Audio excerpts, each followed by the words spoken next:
everybody, welcome back to my channel.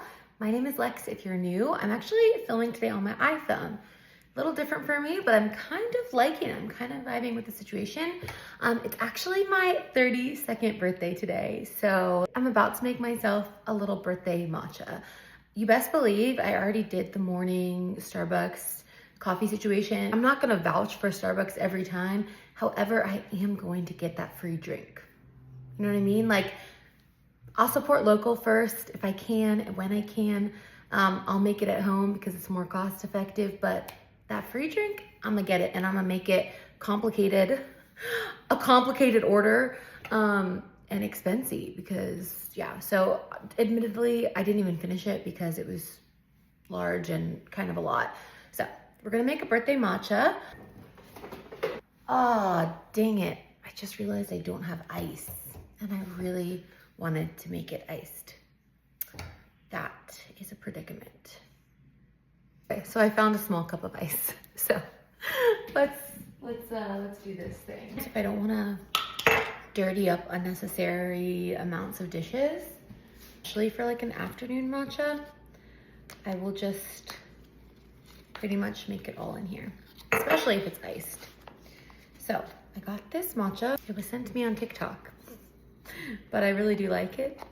It's pretty good. I kind of use a lot of matcha, I'm not gonna lie. So it's not like this is gonna last me forever. It says 50 servings. Like, I feel like 1 cup I'm using, like, it's at least 3 servings probably. It's just a lazy girl way. I wanted to get real foamy and frothy since I'm not doing the traditional whiskey way. I actually ended up tossing my whisk. I made a matcha with this same powder yesterday, and I filmed it for TikTok, but I tossed the whisk because it was gritty. I have to get a new one soon because it was time. It's like probably over 2 years old, and I think you're supposed to replace them every year. Whoops. Anyhow, in today's video, I want to talk about learning how to enjoy your life offline. I feel like it's a process. I feel like it is something we have to actually and actively work at. Like, learning, it's a learning, an unlearning, a relearning, how to actually live our lives off of our phones, off of our screens. Again, we know the irony, and no, I don't think this is like, it's not for forever, right? Like, it's not like 24/7 every day of the week life offline, but just like learning how to live more of your life offline than you do online. I feel like that's so important. And now more than ever, you know, when we are consumed more than ever, I'm gonna go back to shaking. We are consumed more than ever with our phones, with our screens, with all of what comes with our phones and our screens. Because I guess in and of itself, the phones and screens aren't the enemy. It's just like that there's so much else. And so anyway, and it's good.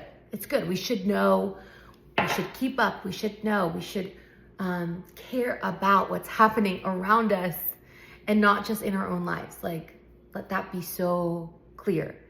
It is essential that we actually wake up and care. And I'm not going to get explicit, but like, take with that what you will. It is essential that we wake up and care about people that are not ourselves and that don't look like us or don't live where we live, or it's essential, okay? So, and I think honestly, so much of how we learn about anything in that realm is online. And a lot of times, for many of us, it's through social media.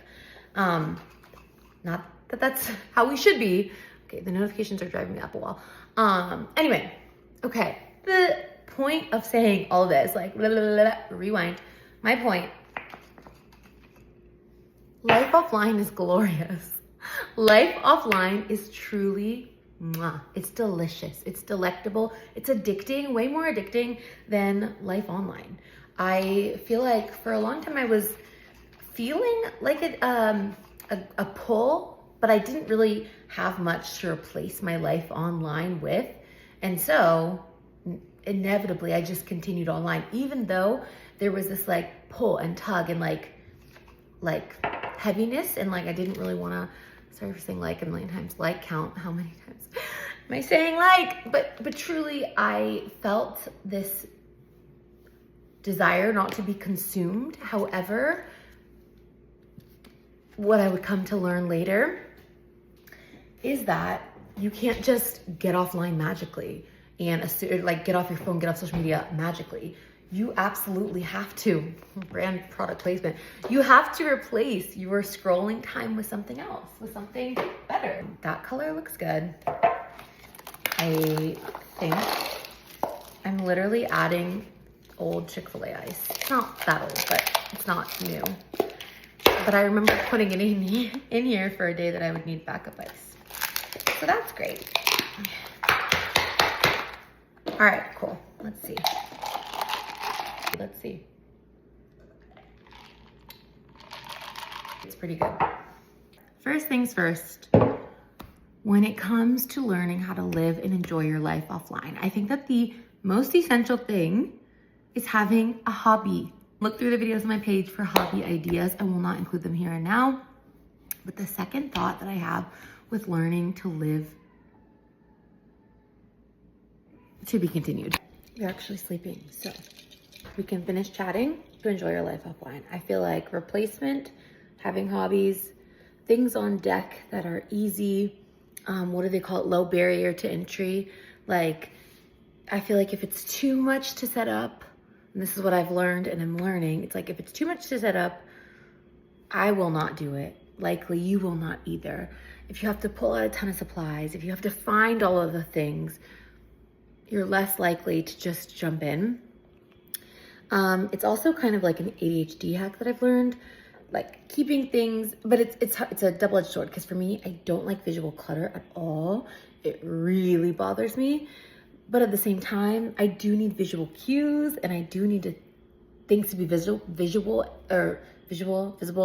I need to see things to be cued about them. You know what I mean? So pretty much what I've ended up doing that's worked well is like I have hobby bins, hobby baskets, hobby totes everywhere. I keep like, let's leave a little tour around my house, shall we? My fridge, for example, up in here, I have like paint supplies. Let's see, I have a devotional book that I like to read through and also paint through. And then I have like another devotional book, but I also have my palettes up here, and some extra paper, watercolor paper on this tray. So if I want to, I'll just grab the whole tray, and then go to the couch, go to the table, whatever, in a cohesive place, because my house isn't huge.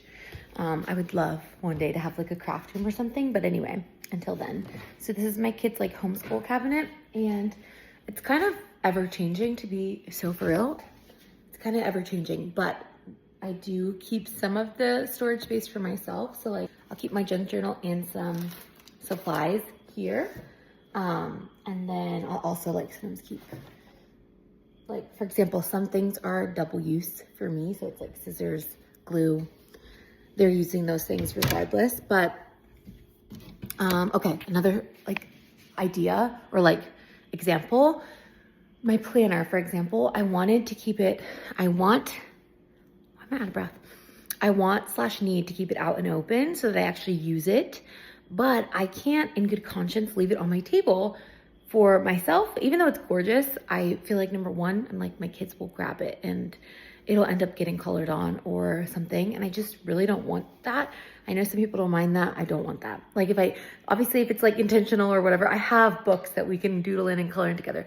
My planner is not one of those places. Plus also, I am weird, but if I see things too often in like on the table or something, I'll just start to like ignore it. So anyway, I ended up, and so far it's been really working really well, so let's hope it continues. But I have a little basket up here. I brought this basket down from my room. It used to hold like hair tools and stuff, but I think it looks really cute here, and it has my planner, pens, another devotional book, because honestly, as many areas and places where I can put things that lead me back to the real reason, and like things that just put me back to Jesus. Let's just be for real. As many visual cues of that, the better. Anyway, and then my hobby tote. I have a hobby tote in my room, books everywhere to just kind of like cue my brain. So having hobbies and visual cues everywhere, and then your phone. You need something for your phone because willpower alone is not going to get you there. And I have learned that the hard way. I thought that I could do it through willpower. I cannot. I am not above whatever my brain, for whatever reason, however my brain got trained to just click Instagram or just click TikTok. I don't know, but it's there. It's the training is over and now it just is innate, you know? And so you need a blocker, an app blocker, not the iPhone one, just like you need an app blocker of some sort outside of the iPhone one. I know a lot of people love Brick. I am so tempted and so close to getting one because I feel like honestly, I keep seeing it everywhere. And I think to myself, will that change my life even more? Right now, I use the app called Opal. I'll try to put it on the screen. I do really, really like it. But to be honest, I think ease of use, I would put on my phone and I can easily disable the app. Also, my other thing with Opal, this is so silly, but the colors and like the vibe of Opal makes me a little sad. But I like the app for what it is. And I use a free version. And for what it is, it's the best one I've found. I was for a while using this cute app called Focus Friend.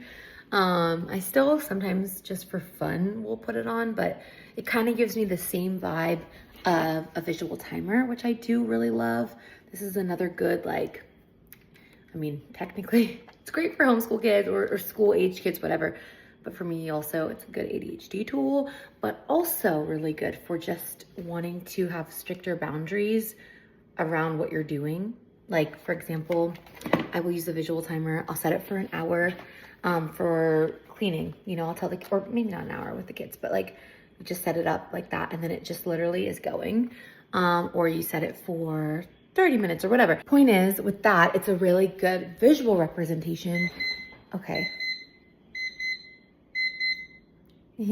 It's a good visual representation to kind of keep you on task and show you how long things actually take, and whether fun things or like to-dos, like if it's quiet time, for example, which it is right now, but it's my birthday, so it's a little different. But like typical quiet times, especially when my son's home, because today it's a school day. So anyway, typical quiet times, I will,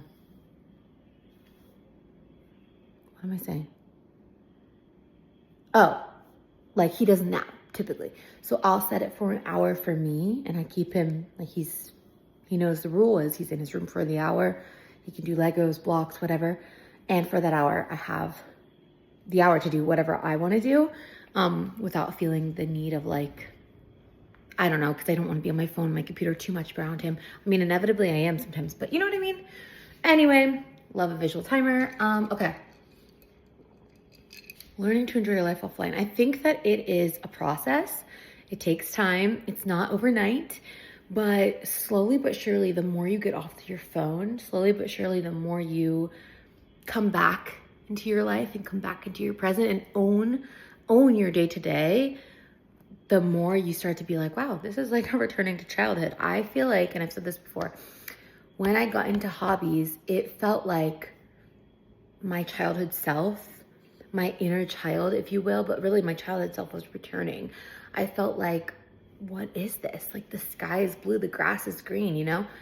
And very, very just feel very childlikeness in like such a healthy, fun, enjoyable, sweet, nostalgic way. I'm able to really be present with my kids in a way that I haven't prior, you know? Not that I've not been present with them, but I feel like just not having the constant distraction of my phone is very, very helpful. And again, phones are a great tool. I'm saying this as I'm recording on my phone.